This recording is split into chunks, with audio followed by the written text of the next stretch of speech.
né, extensiva de ver essa família amada. São amigos, literalmente falo, né? O Denis, Maíra, Maíns, que sempre que me vê abraça com um amor tão especial.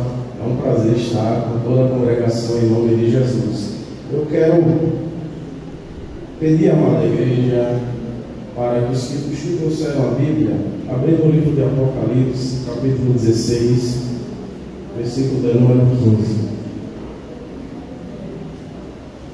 Assim que cheguei aqui, eu vim com os salmos no meu coração, Salmo 145. Mas assim que eu cheguei, meu coração ele foi dirigido a esse texto. Eu quero acreditar ser a direção do Espírito Santo para a minha e a tua vida nesta noite. Quando os irmãos procuram Apocalipse, capítulo de número 16, versículo de número 15, estaremos vendo a parte A, a oração dos santos, para que Deus, por misericórdia, nos dê uma palavra, a palavra que precisamos nessa noite receber de sua parte. Eu disse livro do capítulo, versículo, apenas a parte A. Vejamos o que diz a palavra de Deus. Eis que venho como ladrão. Quem diz amém? Amém. Olhe para mim por gentileza. O livro do Apocalipse, em seu contexto geral, é conhecido como os livros das revelações ou o próprio livro da revelação. É o livro bíblico que mais mostra a igreja vitoriosa e eternamente ela revela Satanás derrotado para todo sempre. Por isso que muitas vezes o livro de Apocalipse há uma estratégia espiritual. Olhe para mim por gentileza. Há uma estratégia espiritual de não lermos o livro de Apocalipse. Eu não falo estratégia espiritual da parte de Deus, mas digo da parte do inimigo. Porque lendo o Apocalipse nós vamos ver que Satanás eternamente será derrotado e para sempre a igreja será vitoriosa. Imagine comigo, por gentileza, que você tem um livro das suas vitórias e um livro da sua maior derrota. Eu tenho certeza, se você contratasse uma editora, o livro das suas vitórias seria a preferência para ser redigido. E o livro da derrota eterna você não publicaria. Satanás lutou por muito tempo e de muitas formas que isso não fosse proclamado. Uma delas, a estratégia de João ser silenciado a sua voz e ser levado à ilha de Patmos para que assim Deus não alcançasse aquele homem. Mas não sabia o imperador da época que na ilha de Patmos, não de colônia de férias, mas uma ilha que estrategicamente falando, o homem lançado lá era ceifado a sua vida e não tinha a perspectiva de retorno em vida. Foi neste cenário, foi neste momento que Deus marca o encontro com João para revelar as coisas que brevemente deveriam acontecer. O Apocalipse é comumente narrado como uma série de episódios que foram profetizados e culminarão no fim do mundo, ou seja, na vida terrestre de forma como atualmente é conhecida. A própria palavra Apocalipse ele traz um sentido figurado, onde muitos pensam ou imaginam ser um caminho obscuro, mas pela sua própria palavra, o seu significado no original fala de uma obscuridão não existente, mas Apocalipse significa revelação, ou algo que traz uma ação de descobrir. Aqui, nesse versículo que lemos a parte A, nós vemos que há uma das, dentre tantas maneiras que João fala sobre a segunda vinda de Cristo. Apocalipse capítulo 16, versículo 15, mais uma vez João traz uma ideia de como será esta segunda vinda e a primeira parte da segunda vinda de Cristo. Esta segunda vinda de Cristo, olhe para mim por favor, trata-se de um fenômeno que em proporção mundial será o maior evento da história que toda a igreja, por que não dizer toda a terra, já experimentou. E o que acontecerá nesta segunda vinda? O Novo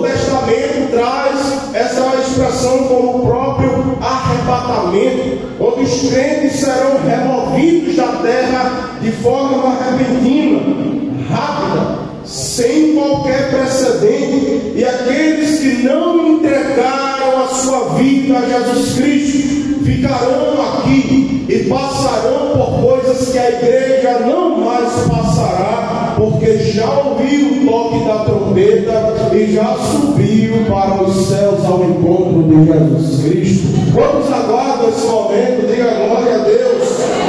Paulo ele fala aos Efésios capítulo 10, capítulo 4, versículo 30, que o arrebatamento é chamado de dia da redenção. Mais uma vez em Filipenses capítulo 1, versículo 6, ele fala que é chamado de dia de Cristo, ou dia de Jesus Cristo, em algumas outras versões. Os profetas falam do arrebatamento como o dia do Senhor. Jesus, aí vem uma pergunta que pode estar no coração de todos aqui nesta noite: Jesus, ele realmente vem? Não existe dúvida para termos em nosso coração que Jesus vem, porque de fato acontecerá, pois o arrebatamento da igreja é uma promessa feita pela própria boca de Jesus Cristo.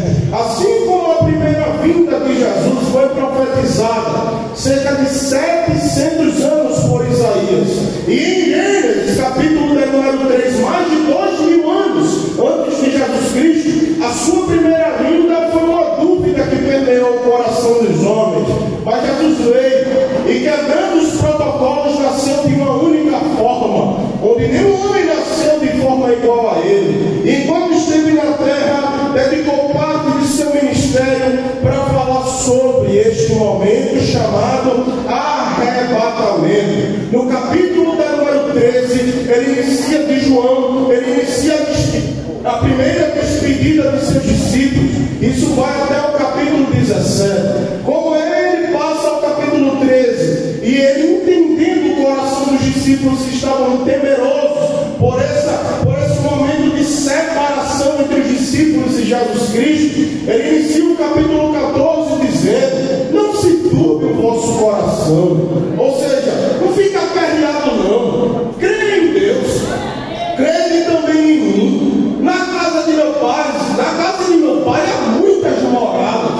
Se não fosse assim, não teria dito. Mas eu vou preparar lugar. E se eu for e vos preparar lugar, virei outra vez. Já veio uma, veio outra. Virei outra vez e vos levarei não para Nova Jerusalém, mas virei e vos levarei para mim mesmo, para que onde eu estiver, estejais vós também.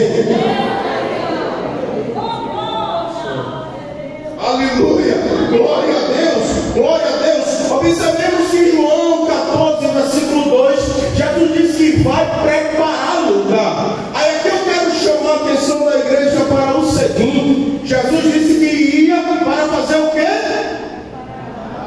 Preparar lugar. Jesus disse que ia para fazer o quê? Mas os irmãos sabem concordar comigo que no céu já está tudo pronto? Sim ou não? Esse tempo de preparação que Jesus deu não é para organizar a casa, lá está feito. Mas esse tempo de preparação foi um tempo que Jesus designou junto com o Pai e o Espírito Santo para que os homens se preparassem. Para subir é necessário que o homem esteja preparado. E isso eu afirmo de forma bíblica. Mateus capítulo 25, versículo número 10, está escrito, glória a Deus: e tendo as loucas ido comprar azeite, chegou o esposo, e as que estavam preparadas entraram com ele para as bodas, e fechou-se a porta. Em Mateus 24, versículo número 44, Jesus diz aos discípulos: por isso estejais vós preparados também. O céu, ele não exclui ninguém de morar lá, mas no momento que o homem decide não entregar a sua vida a Jesus, ele mesmo está se excluindo de morar nas mansões celestiais e, consequentemente, participar do arrebatamento junto com a igreja. Bom, Gabriel, o senhor já disse que ele vem. Se ele vem, existe um dia, existe hora. Sim ou não?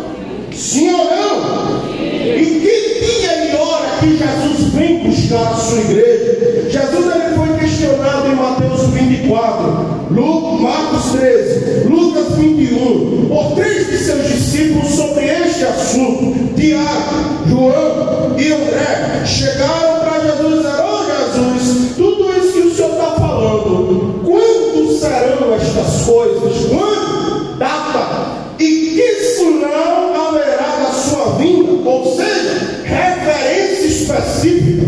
Quando e como? E esse primeiro questionamento fala sobre a data. O dia do arrebatamento trata-se de um dos maiores, se não o maior segredo escondido em Deus. Algumas vezes Jesus falou sobre o que o homem sabe sobre esta data. Mateus 25, versículo 13, Jesus disse: "Não sabeis o dia e hora em que o Filho do Homem há de vir." Marcos capítulo 13, versículo 33, diz Jesus: "Não sabeis quando será o tempo." Aleluia. Versículo 35, ele disse: "Não sabeis quando virá o Senhor da casa, se à tarde, se à noite, se ao cantar do galo, se pela manhã."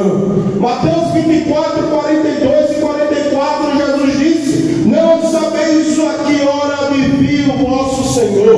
O Filho do Homem há de vir na hora em que não penseis." Ou seja, se o irmão, a irmã, ou homem e mulher na terra estiver calculando ou projetando o dia que Jesus vem, talvez arriscando, dizendo: Jesus vem daqui a 10 anos, 6 meses, 6 dias e 23 horas, 53 minutos e 23 segundos. Me permita, mas o irmão, a irmã, o homem e mulher já errou o dia, porque a palavra de Deus nos afirma: ele vem no dia e hora em que menos nós pensamos. Mas ele vem. Jesus vem. Eu vim trazer essa notícia aqui nessa noite. Jesus vem, viu? Oh, glória a Deus, glória a Deus. Irmão Gabriel, se nós não sabemos, Jesus sabe de alguma coisa? Mateus 24 e 36 ele diz: "Mas daquele dia e hora ninguém sabe, nem os anjos do céu, nem o Filho." Fala de Jesus mesmo. "Mas unicamente o meu Pai."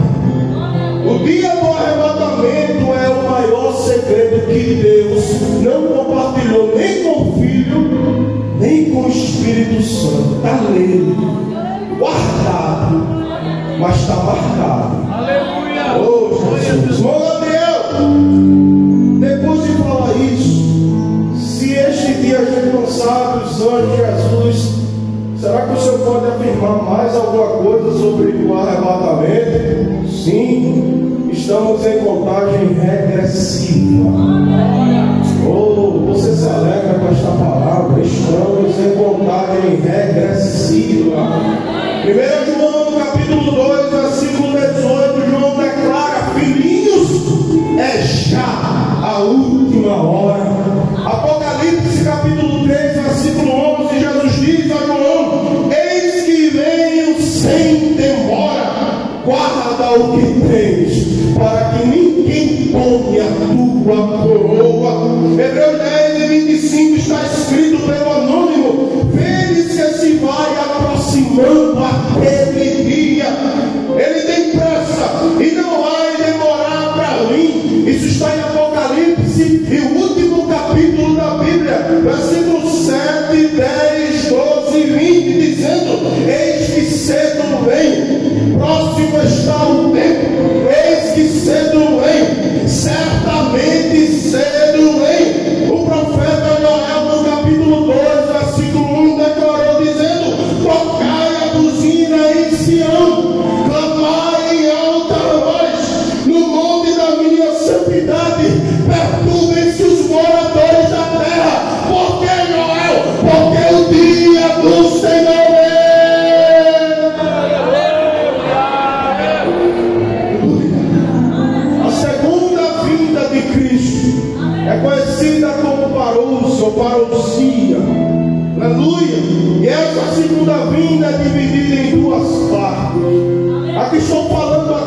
primeira, chamada de arpazo, que traduzindo fala remover, raptar, levar de forma surpresa e surpreendente. O que acontecerá nesta fase? O Novo Testamento ele nos fala durante esta fase da segunda vinda de Cristo, que Cristo não mais pisará na terra, mas o céu ele vai reger a maior reunião de crentes salvos. Oh Jesus amado, a terra começará a ser comunicada que chegou este momento. De que forma? Através dos sonhos. 1 Tessalonicenses capítulo 4, versículo 16. Porque o mesmo Senhor descerá do céu. Primeiro som, alarido. Segundo som, voz de arcanjo. Terceiro som, trombeta de Deus. E os que morreram em Cristo. Oh, glória. 3 sons com 3 destinos diferentes. Trombeta de Deus, perdão. Primeiro som, alarido. Traduzindo, barulho ou som que é emitido para todo mundo. Todo mundo escutará o arrebatamento. Esse som chamado alarido. Os crentes e os não crentes vai ouvir esse som chamado alarido. E vai ser mais ou menos assim. Eu crente e uma pessoa não crente. Aí o não crente vai dizer a mim: está ouvindo, irmão Gabriel? Estou ouvindo. Aí eu vou dizer: está ouvindo também, irmão? Estou ouvindo, irmão. O senhor está ouvindo? Todo mundo vai ouvir. Aí vai dizer: que som é esse? Não sei. Mas crente e não crente está ouvindo alarido. O mundo será comunicado. Todos ouvirão o som de alarido. Segundo som, voz de arcanjo. Apenas Israel ouvirá esta voz. É uma voz dirigida ao povo que não creu que Jesus era o Messias. Mas quando ele ouvir a voz do arcanjo, Israel atentamente ouvirá e dizer: meu Deus, o Deus de Israel falou com a gente e agora começa a se cumprir a sua palavra. Eu falei 3 sons, alarido, para todos. Quem tem Bíblia vai entender isso aqui. Segundo som, Israel ouvirá voz de arcanjo. Terceiro som, trombeta de Deus. Quem é que vai ouvir o som da trombeta tocar?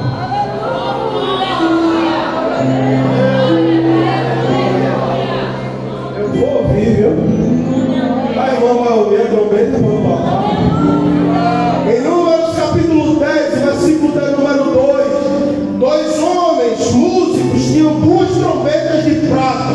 E qual era a função? Versículo 2 declara: ao som da trombeta, os 2 juntos, toda a congregação de Israel se juntava à porta e saíam pelos campos.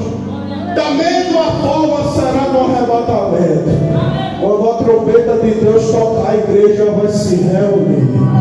Só que tem um detalhe, viu? Ninguém vai subir primeiro do que ninguém. Glória a Deus.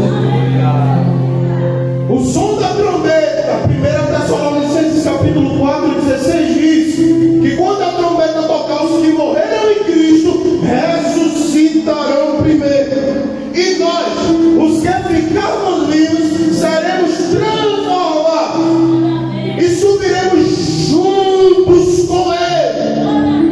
Não vai ter ninguém na frente de ninguém para subir ao céu, vai ser junto. Onde tiver um crente salvo que morreu em Cristo, afogado, do mar sairá o seu corpo, enterrado debaixo da terra, e corpo glorificado vai romper. Eita Deus, eita Deus. Aí aqueles que estão vivos, nós, todo mundo, a uma só, corpo glorificado. Eita Deus, parece que eu já vou sentir essa glória. Corpo glorificado. Vai todo mundo juntinho, da mesma forma. Sabe por quê? Nos momentos mais solenes da Bíblia, Deus sempre prevaleceu com a união e a comunhão entre os santos. Observe, na festa mais solene da igreja, a Santa Ceia, 1 Coríntios 11, versículo 3: portanto, meus irmãos, quando vos ajuntar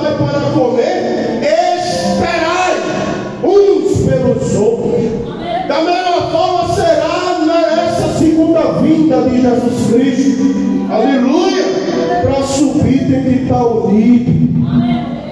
Quem estiver fazendo intriga vai ficar. Eita, Deus. Formadores de panelinhas não sobram. Oh, Jesus.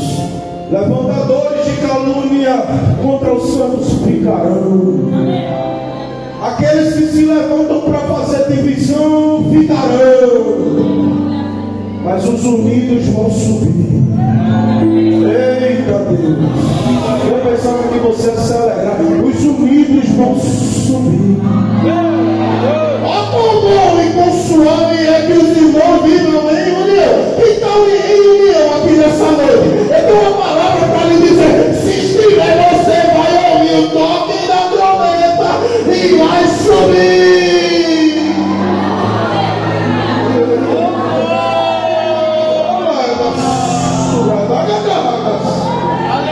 E será neste momento que cumprirá o que foi escrito em 1 Coríntios capítulo 15, versículo número 53. Tudo que for corruptível se revestirá de toda incorruptibilidade, e tudo que é mortal se revestirá da imortalidade. Filipenses 3 e 21. Ele que transformará o nosso corpo abatido para ser conforme o seu corpo glorioso. É isso. Vamos, Gabriel. Mas esses sons que vai tocar, os três que o Senhor disse, vai dar tempo de alguém se arrepender. Quando esse som tocar, olha para mim, não. Quando este som tocar, não dará tempo de ninguém se arrepender quando tocar. Eita, Jesus. Vai ser repentina esta vida. Aleluia. Muito rápido. Não dará tempo de ninguém confessar os seus pecados. O tempo é agora. Eu afirmo isso conforme 2 Pedro 3, versículo 10. Mas o dia do Senhor virá como um ladrão de noite. E o texto que li, Apocalipse 16 e 15, eis que veio como um ladrão. Quem aqui já foi assaltado sabe. Consegue se preparar quando o ladrão vem? Consegue não. E olha que eu estou falando de um homem. Imagine ele. Eu não estou entendendo como será neste momento. Vai ser rápido, Gabriel. Vai. Mateus 24 e 27. Porque assim como um relâmpago que sai do Oriente, eita Deus, e se mostra o Ocidente, assim também será a vinda do Filho do Homem. 1 Coríntios 15, 52. Vai ser como um abrir e fechar de olhos. Piscou, subiu. Oh Jesus, aleluia. Será para a igreja o maior motivo de alegria, mas a terra viverá o maior caos. Aqueles que são motoristas, crentes de carro, vai ficar desgovernado. Imagina aí uma rodovia. Eita, ali, eita Deus, vai ser mesmo assim. E tem aquela rodovia que é duplicada, feito Recife, tem umas que é indivíduo, Vitória, Glória do Coitado. Imagina um irmão, um crente, dirigindo para a Glória, daqui de Vitória, quando chegar esse momento. Está entendendo a mensagem? Aquele que depende de ônibus fretado, queira Deus que ele não seja motorista, viu? Porque tem aqueles motoristas, né, que quando passa os 40 e pouco, quase 50, às vezes até lotado, Jesus te ama. Eu sei, irmão. Não é desenha, né? Jesus, bom dia, Jesus te ama, ele quer te salvar, eu sei. Jesus quer te salvar, eu sei. Aí chega esse dia, sobe 50. E o irmão dizendo aos 50, Jesus te ama, quer te salvar. E 50 eu sei. No meio do caminho, a trombeta toca. Eita. grande será o desespero da terra. Aleluia. Eu não sei se os irmãos sabem, acho que sabem, né? Mas as companhias aéreas hoje, elas já confirmam tanto o arrebatamento, que é verdade, que se o piloto for crente, obrigatoriamente o copiloto tem que ser não crente. Porque sabe, se Jesus voltar, o avião estiver lá,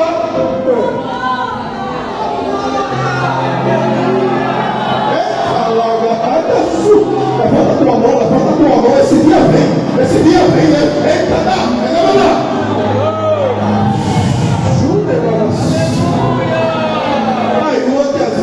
Com tanto zelo, cozinha aquele almoço, o jantar para o marido o dia inteiro trabalhando, o irmão, né? Já meu esposo chega. Eita, já vou preparar aquele cuscuz com charque, aquela bananinha cozida, queijinho palho por cima. Deixa ele chegar que eu estou esperando. Eu vou fazer do jeito que ele gosta. Mas de repente o irmão vira para casa e a irmã esperando chegar nele vir. A trombeta toca. Vai queimar charque, cuscuz, a banana, o queijo.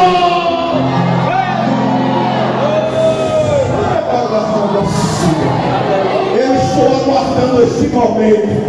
Quem está aguardando este momento aqui? Eu vim te dizer nessa noite, esses últimos dias, tantas palavras difíceis de ouvir, questionamentos, dúvida, medo. Mas eu vim lhe dizer uma coisa: viu? Sua cidade não é aqui não. E te liga da terra, tua cidade é lá. Você vai morar lá, daqui de passagem, mas a promessa vai tocar. E você vai subir.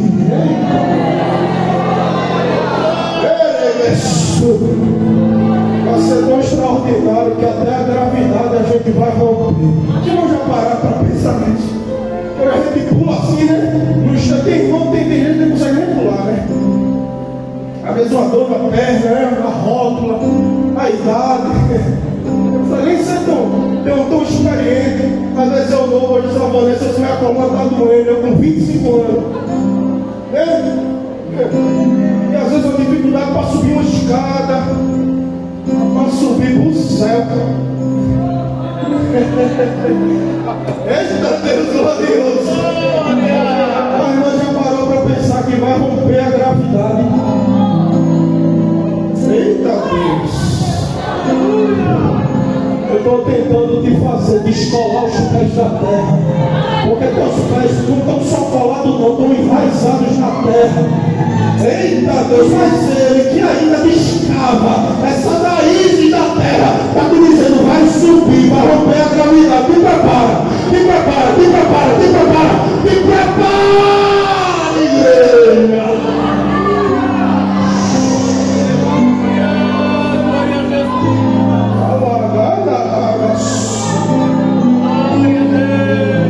Eu tenho uma palavra aos salvos em Cristo nessa noite. É uma palavra conforme o texto bíblico. Como a palavra de Deus merece isto, eu quero que só os crentes levantem a mão. Só os crentes salvos que sentem gosto do céu. Eu quero profetizar aqui nesta noite, pela autoridade que há no nome de Jesus, Apocalipse, capítulo 3, versículo 7. E ao anjo da igreja que está em Filadélfia escreve: isto diz o que é santo, o que é verdadeiro, o que tem a chave de Davi, o que abre e ninguém fecha, fecha os olhos, o que fecha e ninguém abre. Eu conheço as tuas obras, eis que pus diante de ti uma porta aberta, que ninguém a pode fechar. Tendo pouca força, tendo pouca força, tendo pouca força, não negaste a minha palavra, não negaste o meu nome, por também assim eu farei contigo, te farei coluna do templo do meu Deus.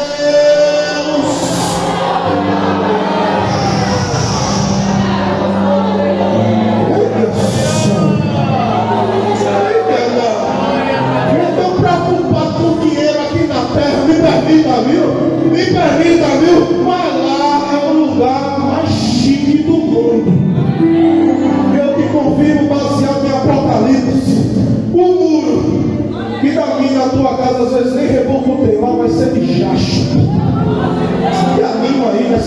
de jaspe. A cidade não é tijolo não, viu? É ouro e ouro puro. A base que às vezes compra um cimento mais barato para fazer tudo, né? A base lá é feita de pedra preciosa. 12 tipos: jaspe, safira, topázio, ametita, berílio. Porta de pérola. É D12. Eu não sei qual eu vou passar, mas eu vou passar. Eu olhar vai dizer, eu vou dizer, meu Deus, que negócio extraordinário é esse? Uma bolsa de pérola, então vai dizer, não, tem mais osso, olha para o lado. Aqui é em abundância, riqueza em abundância.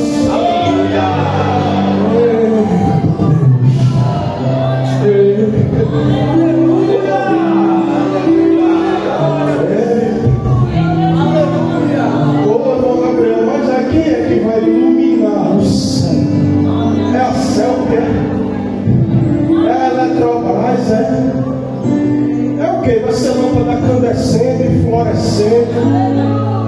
Vai ser daquela tubular. Vai ser um tom. Ele vai brilhar lá em Jesus. Você se alegra com esta palavra. Quem vai brilhar lá é Jesus de Nazaré. Isso está escrito, Apocalipse 21, versículo 23. E a cidade não necessita de sol nem de lua para que resplandeçam, porque a glória de Deus a tem iluminado, e o Cordeiro é a sua lâmpada. Quem é o Cordeiro? Jesus de Nazaré. Ele brilha aqui, brilha na tua vida, e lá no céu só ele brilha. Digno ao Cordeiro, digno ao Cordeiro lá. E enquanto isso, nós estamos dizendo: Maranata, Maranata, Maranata, ora-me, Senhor. Quem aguarda este momento? Quem aguarda este momento?